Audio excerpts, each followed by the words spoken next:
Facebook, YouTube, Twitter, social cam, everybody. Listen, I just talked my socks off today. I thought I talked the church socks off today. That's just something about the grace of God, man. The church really doesn't want to hear. We don't want to hear the message of grace. It's giving people a law to sin. Y'all been sinning before you heard the message of grace. You can cut that out. Only thing this message of grace is saying, what Jesus did for you is a complete work. So now it's no longer based on the flesh. It's no longer based on you. Many of you are saying, I'm saved because I don't do this or I don't do that. You have got to be crazy, to think that you're getting into heaven based on what you do, or you can deliver yourself based on your actions. You can't.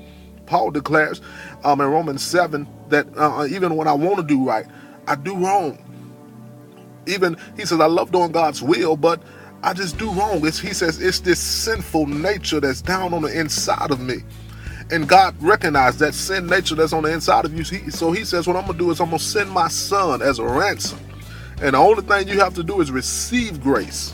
The Bible declares 4 times that the just shall live by faith. That means faith in God. He says, I came to get rid of the old covenant. Some of y'all still preaching this old covenant stuff, even Jesus. Some of the things he was saying, he was talking to people who are under the law. And if you don't study the word, you will never know this. He was talking to people who are under the law. So when he died, a man's will can never go in effect until he dies. So his will came into effect for your life when he died. That means you won. Even when you're not faithful, he's still faithful. Why? Because he don't see you. He sees his perfect son in front of you. I did an analogy today, and I told the man and his wife to stand up. And the woman was telling the man things she wanted. And the man said, well, I'm not going to do this for you because you're not doing this or you're not doing that. And he kept telling her why he wasn't going to do it.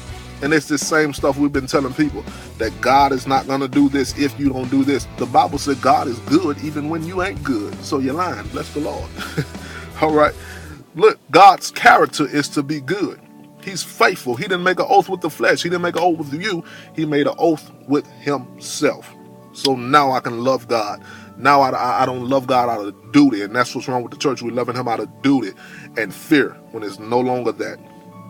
God paid the ultimate price for sin. So now I can relax in grace. Hear me, relax in grace. God want to help you. I'll be good.